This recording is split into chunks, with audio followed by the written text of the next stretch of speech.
After Baku, there's been more talk than ever about porpoising, and honestly, I'm getting sick of it. We saw the video of Lewis getting out of the car in pain, and a lot of other drivers are talking about this being a serious problem. The teams, the media, and the FIA are all debating the solution. Should the FIA step in and force teams to make changes, or is it the responsibility of the teams to look after the safety of their drivers? What is the solution to this whole mess? Before we talk about the solution, we should actually define the problem. And the main problem during Baku is probably not porpoising at all. That's right, not porpoising. Let me explain. My name is Blake and welcome to Break F1. I'm a former Red Bull and Force India performance engineer, and now I'm here making analytical Formula 1 content on YouTube for you. Now we've seen these graphs from Formula 1 floating around on Twitter, but what do they actually mean? Here we have the team's level of porpoising for every lap in the race, but I'm not sure that's actually what it is. You can see here that Mercedes are higher than everyone else, and it does increase throughout the whole race. It doesn't seem to be impacting the other teams as much, but why not? So I don't think porpoising is the problem, but before I explain what the problem is, I need to make sure that you guys understand a few more things. Otherwise, it won't make any sense. Let's go back to our hypothetical aero map problem from a previous video.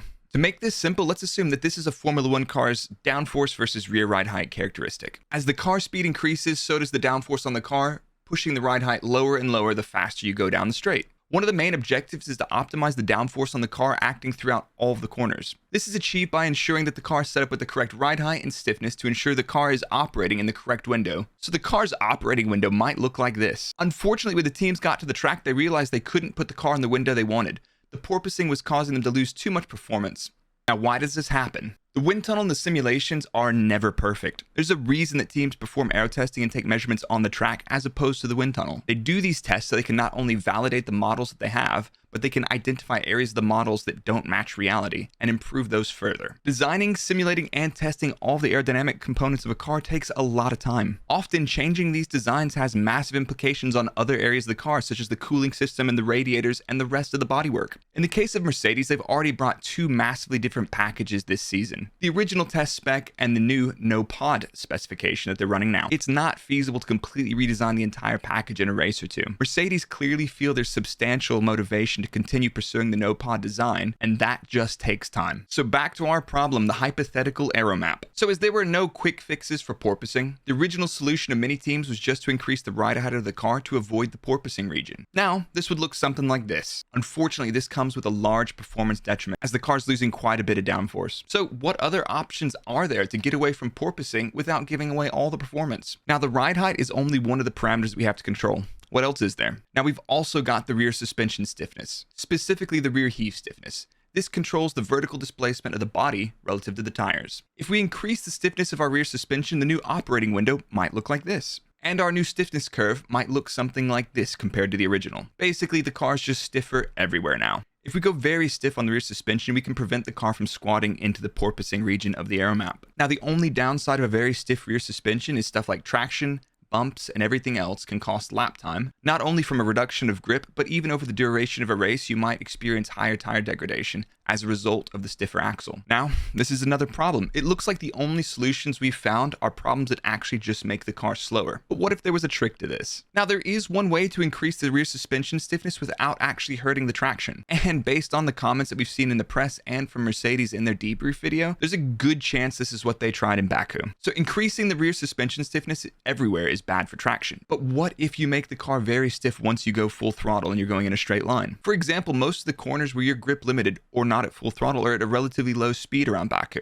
with the exception of turn 15 and 16 at the end of the lap. It is entirely possible to run the suspension soft until you compress the suspension enough that it runs into a stop or a packer. The rear suspension then becomes relatively stiff or even almost rigid and holds the car up away from this porpoising region. At this point, the tires are doing most of the work as the suspension. Now, here's what that would look like. Basically, at a certain speed, the suspension bottoms out and goes very stiff, while holding the ride height above the critical porpoising region of the map.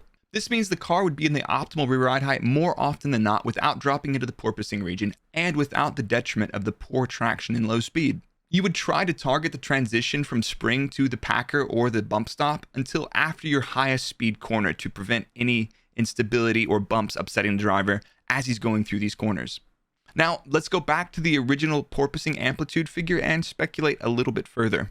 To be completely honest, we have no idea how this data has been prepared, so to call it porpoising as a metric is kind of misleading. Now, the title says the data has been used between turns 12 and turn 15, which is pretty interesting. Turn 12 to 15 is actually a full throttle, high-speed section of the track for most teams. let's have a look at some race telemetry from a couple of different drivers to see what we can understand about this.